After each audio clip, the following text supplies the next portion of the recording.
Hi. Hello everyone. Good morning.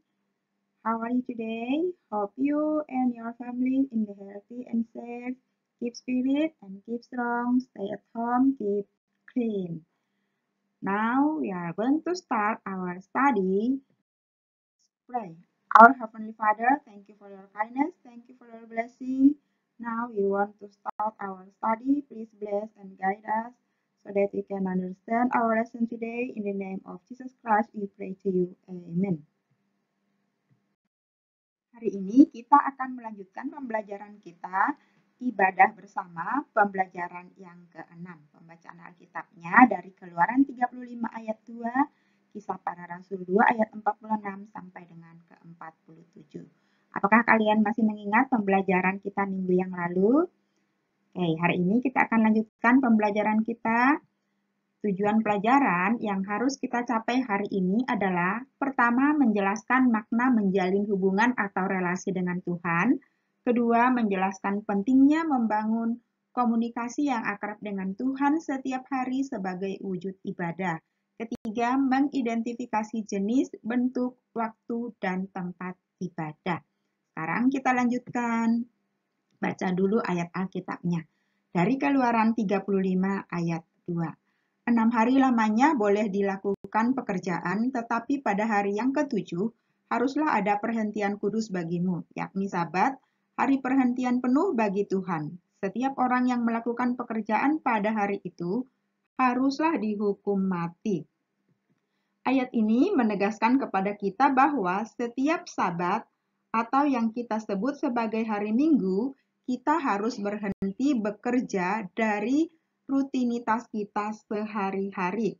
Maksudnya, kita mengutamakan hari Sabat itu untuk beribadah kepada Tuhan, yaitu dengan pergi beribadah, mengikuti kebaktian bersama di gereja atau sekolah minggu bagi anak-anak, remaja bagi para remaja pada hari Minggu. Kenapa kita harus mengutamakan ke gereja beribadah pada hari Minggu? Karena Tuhan sudah memberitahu bahwa Dia bekerja selama 6 hari, menciptakan segala sesuatu dengan teratur, dan pada hari ke-7 Dia beristirahat. Itulah sebabnya kita harus beristirahat pada hari yang ke-7, yaitu hari Minggu. Baik, itu juga yang dikatakan oleh Rasul Paulus di dalam Kisah Para Rasul 2 ayat 46-47. Mari kita baca bersama-sama. Dengan bertekun dan sehati, mereka berkumpul tiap-tiap hari dalam bait Allah. Mereka memecahkan roti di rumah masing-masing secara bergilir dan makan bersama-sama dengan gembira dan dengan tulus hati, sambil memuji Allah. Dan mereka disukai semua orang. Dan tiap-tiap hari Tuhan menambah jumlah mereka dengan orang yang diselamatkan. Rasul Paulus yang menulis kitab ini menunjukkan kepada kita bahwa berkumpul tiap hari di bait Allah dengan tekun, gembira, dengan hati bersatu untuk memuji Allah adalah cara ibadah yang pertama kali dilakukan oleh jemaat mula-mula. Mereka saling berbagi, saling memecahkan roti, segala kepunyaan mereka adalah kepunyaan bersama. Itulah yang dilakukan oleh gereja mula-mula. Nah, demikian juga ibadah bersama di gereja atau yang biasa kita sebut kebaktian telah dikenal sejak para murid Yesus hidup, yaitu dengan beribadah bersama-sama. Tetapi di mana mereka beribadah?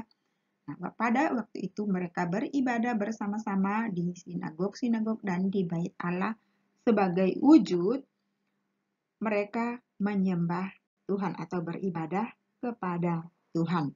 Apakah kalian sudah beribadah di rumah atau di gereja setiap hari Minggu? Sekarang masa pandemi, anak-anak beribadah melalui ibadah online. Siapa yang melakukan ibadah bersama keluarganya di rumah dan kapan serta bagaimana keluarga kalian beribadah? Kalian boleh isi di dalam kolom komentar ya. Nah, kita tahu setiap manusia itu beribadah kepada Tuhan. Sebagai apa? Makna untuk mewujudkan mereka mau menjalin relasi atau berkomunikasi dengan Tuhan. Pada bagian pelajaran 6 ini juga kita akan membahas tentang makna menjalin hubungan atau relasi dengan Tuhan menurut Yohanes 15 ayat 1 sampai 8. Nah, makna menjalin hubungan atau relasi dengan Tuhan menurut Yohanes 15 yaitu hubungan manusia terjalin dengan Tuhan melalui komunikasi antara Tuhan dan manusia. Lalu komunikasi itu komunikasi dua arah. Tuhan berkomunikasi kepada manusia melalui Dia memberikan kitab suci atau firman-Nya, dan manusia juga beribadah berkomunikasi dengan Tuhan, yaitu komunikasi vertikal dari bawah ke atas, yaitu dengan berdoa dan membaca Alkitab. Tuhan memberikan firman-Nya, Tuhan mau berkomunikasi dengan umat-Nya secara tertulis. Kita berdoa, kita berkomunikasi kepada Tuhan secara vertikal, dan kita membaca Alkitab itu juga adalah wujud komunikasi dengan Tuhan secara vertikal. Jadi, berdoa dan membaca Alkitab adalah wujud ibadah yang dilakukan oleh manusia. Hubungan akrab yang telah terjalin antara manusia dan Tuhan itu memiliki makna seperti yang dikatakan di dalam Yohanes 15 ayat 1 sampai 8. Sekarang kita baca beberapa ayatnya. Mari kita baca bersama-sama, anak-anak mengikutinya di rumah. Akulah pokok anggur yang benar dan Bapakulah pengusahanya. Setiap ranting padaku yang tidak berbuah dipotongnya, dan setiap ranting yang berbuah dibersihkannya supaya ia lebih banyak berbuah. Tinggallah di dalam aku dan aku di dalam kamu. Sama seperti ranting tidak dapat berbuah dari dirinya sendiri, kalau ia tidak tinggal pada pokok anggur yang benar, demikian juga kamu tidak dapat berbuah. Ada lagunya kan? Yesus pokok dan kitalah caranya. Nanti anak-anak boleh nyanyikan di rumah bersama kakak, adik, atau keluarga di rumah. Oke. Nah, pokok anggur yang benar itu adalah Tuhan Yesus sendiri. Nah, di Yohanes 15 ayat 7 dikatakan, jikalau kamu tinggal di dalam aku dan firman-Ku tinggal di dalam kamu, mintalah apa saja yang kamu kehendaki dan kamu akan mendapatkannya dan kamu akan berbuah. Jadi, dengan kita tinggal di dalam pokok anggur yang benar, siapa pokok anggur? Pokok anggur itu adalah Tuhan Yesus. Makna menjalin hubungan atau makna tinggal di dalam pokok anggur yang benar. Tuhan Yesus adalah pokok anggur yang benar. Bagaimana kita tinggal di dalam Tuhan Yesus? Tuhan Yesus sudah lahir, mati, dan bangkit serta naik ke surga. Bagaimana kita tinggal di dalam Tuhan Yesus? Wujudnya tidak ada secara fisik. Nah, makna menjalin hubungan yang akrab dengan Tuhan atau tinggal pada pokok anggur yang benar, yaitu kita harus tinggal di dalam Kristus dengan kita membaca, merenungkan, dan mempelajari firman-Nya. Dan kita hidup selaras dan seturut dengan sifat dan ajaran Kristus. Jadi kita tinggal dalam Kristus karena Kristus tidak ada wujudnya secara fisik lagi di dunia, dia sudah bangkit, tetapi dia tetap ada karena dia menyatakan dirinya melalui firman yang tertulis di dalam kitab suci. Dan dengan membaca Alkitab juga kita semakin mengerti kebenaran firman Tuhan dan kita mengetahui kehendak-Nya di dalam kehidupan kita. Hal terpenting dalam hidup anak-anak Tuhan atau orang Kristen yaitu menjalin relasi atau komunikasi dengan Tuhan. Dengan apa tadi? Salah satunya berdoa, kemudian membaca Alkitab. Kenapa? Karena dialah sumber kehidupan kita. Karena tanpa Tuhan Yesus kita tidak akan hidup, sebab manusia sudah jatuh ke dalam dosa. Upah dosa adalah maut. Tetapi Tuhan Yesus menciptakan kita kembali, memberi kita hidup yang baru. Melalui apa? Dia lahir, dia mati, dia bangkit untuk menebus dosa kita. Dia naik ke surga, dia hidup kembali dari kematian, mengalahkan kuasa maut untuk memberikan kita hidup yang baru, hidup yang kekal. Yang harusnya tadi mati binasa, tapi Tuhan menciptakan kita baru kembali dengan memberikan kita hidup yang kekal. Artinya kita dibebaskan, diselamatkan dari maut. Yang berikutnya, Yesus tadi pokok anggur yang benar. Siapa rantingnya? Rantingnya itu adalah kita orang-orang yang percaya. Nah, kita sebagai ranting, sebagai orang yang percaya, yang sudah ditebus, Yesus mau hidup kita berbuah. Karena tadi kita sudah dicipta baru, sudah diberi hidup yang baru, dan kita dituntut untuk berbuah dengan melakukan ibadah setiap hari. Nah, buah apa yang dihasilkan? Nah, ini buah anggur, bukan buah anggur secara fisik yang harus kita hasilkan, tetapi Yesus mau kita hidup berbuah, yaitu menghasilkan buah apa? Buah anggur. Bukan, buah anggur itu adalah pohon yang terus-menerus berbuah. Terus ada buahnya. Kalaupun tidak ada musimnya, buahnya selalu ada meskipun tidak banyak. Jadi, Yesus mau kita hidup berbuah sebagai ranting, sebagai orang yang percaya, yaitu kita harus menghasilkan buah roh, yaitu kasih, sukacita, damai sejahtera, kesabaran, kemurahan, kebaikan, kesetiaan, kelemah lembutan, penguasaan diri. Nah, ini bisa kita hasilkan jika kita tinggal pada pokok anggur. Tadi tinggal pada pokok anggur yaitu menaati perintahnya, membaca firman-Nya. Nah, pengusaha kebun anggur itu adalah Allah Bapa sendiri. Nah, yang memampukan kita berbuah dengan apa? Membersihkan ranting-ranting yang tidak berguna supaya buah kita berbuah lebat. Misalnya, kita dipangkas, kita dipotong, apa? Dosa-dosa kita diingatkan untuk kita berbuah lebih banyak. Lalu ketika kita berbuah banyak, itu adalah wujud bagaimana kita memuliakan Tuhan yang sudah tadi menebus kita, mencipta kita baru, memberi kita hidup baru dan hidup yang kekal. Setiap ranting yang tidak berbuah, maka akan dipotong. Kenapa dipotong? Karena kalau ranting tidak berbuah, maka itu tidak berguna. Jadi ranting yang tidak berbuah, ranting yang tidak berguna itu adalah orang percaya yang menunjukkan sikap hidup tidak beriman sungguh-sungguh atau tidak beriman sejati dan tidak memiliki kasih yang sejati kepada Tuhan dan juga kepada sesama. Untuk itu, penting komunikasi dengan Tuhan agar kita tetap menghasilkan buah dan berbuah. Berkomunikasi dengan Tuhan itu penting. Karena apa? Manusia memang dicipta untuk mengasihi Tuhan, memuliakan Tuhan, dan melayani Tuhan dan melayani sesama.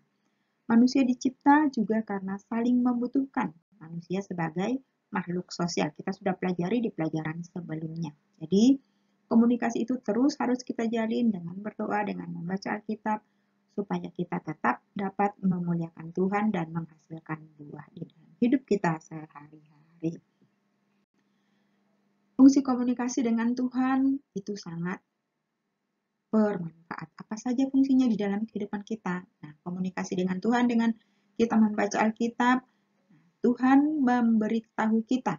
Fungsi komunikasi itu menginformasikan, memberitahu. Jadi ketika kita membaca Alkitab, kita berkomunikasi dengan Tuhan, kita tahu informasi di situ. Tuhan memberitahukan tentang Dia mencipta dengan teratur, manusia jatuh ke dalam dosa, lalu Tuhan janjikan keselamatan, ditebus, dan diberi kehidupan. Nah, ketika kita berkomunikasi dengan Tuhan, fungsi komunikasi itu juga menghibur, seperti misalnya di dalam pengkhotbah, Sang Pengkhotbah mengingatkan supaya kita di masa muda bersukaria dengan mengingat pencipta kita.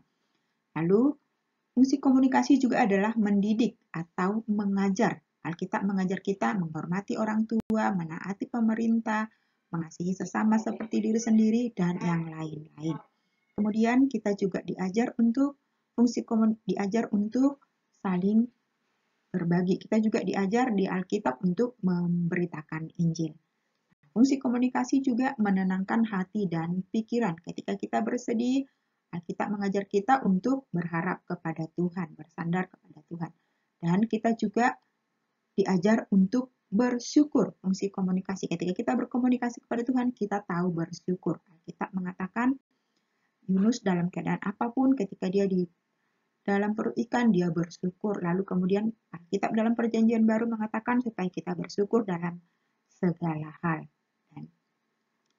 Berkomunikasi dengan Tuhan membuat relasi hubungan kita dengan Tuhan semakin akrab dan semakin erat, dan kita semakin menjauhkan diri dari dosa dan larangan Tuhan dan semakin mengikuti apa yang menjadi kehendak Tuhan.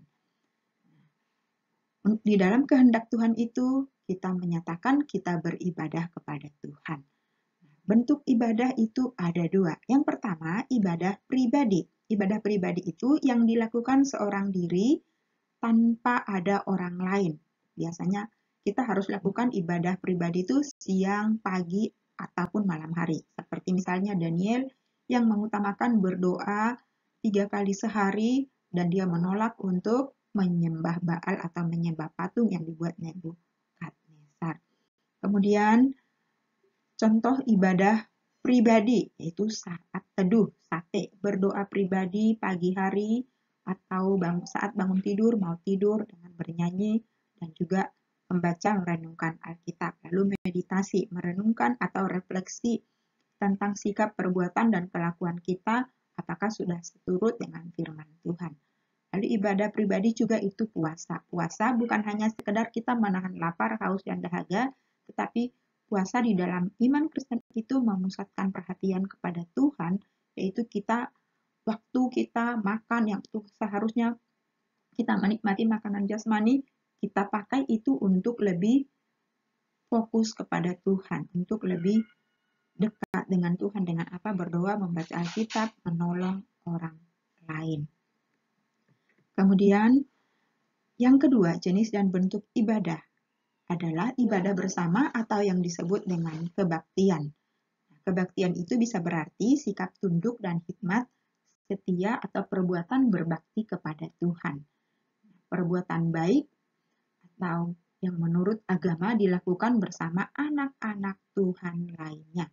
Nah, di dalam iman Kristen, berbakti bersama itu adalah tindakan ibadah dengan berdoa, bernyanyi, membaca Alkitab, atau mendengar firman Tuhan bersama-sama di dalam satu perkumpulan atau di gereja atau di kebaktian remaja atau di kebaktian keluarga bersama-sama pada intinya dengan orang-orang yang seiman.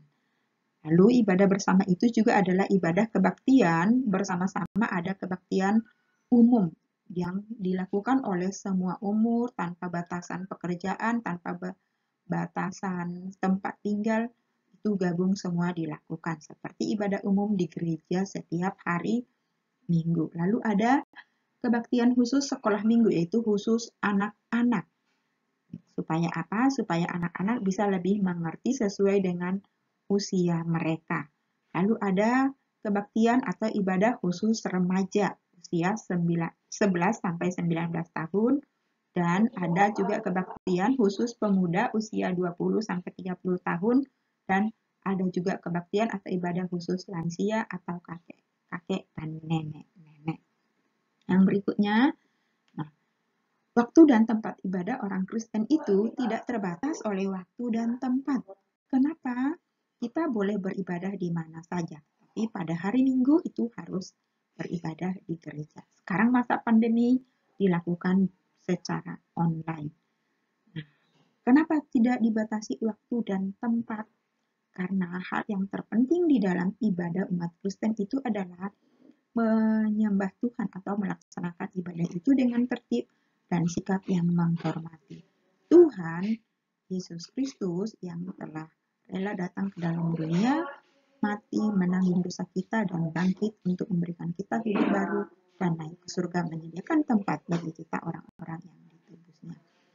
Nah, kalau tempat ibadah orang-orang zaman dulu, orang-orang yang percaya Tuhan, yaitu di sinagog, di kemah suci, dan bait Allah. Nah, tempat ibadah orang Kristen zaman sekarang adalah di gereja bersama-sama berbakti. Kalau sekarang musim COVID biasanya dilakukan di gereja, tapi biasanya juga dilakukan. Oke, sampai di sini pembelajaran kita. Teacher harap anak-anak semua paham dan mengerti pelajaran hari ini. Lalu apa yang menjadi tugas kita hari ini? Tugas kita hari ini adalah mengerjakan atau menulis jawaban pertanyaan dari materi hari ini. Ada 4 pertanyaan yang harus anak-anak kerjakan hari ini. Nanti dilihat filenya, teacher akan kirimkan. Oke. Untuk mengakhiri pelajaran kita hari ini, mari kita berdoa. Our Heavenly Father, thank you for your blessing, thank you for your kindness, thank you for your love. Now we have done our lesson today. Please bless and please guide us to apply what we learned today. In the name of Jesus Christ, we pray to you. Amen. See you next time. Thank you for your attention. Bye bye.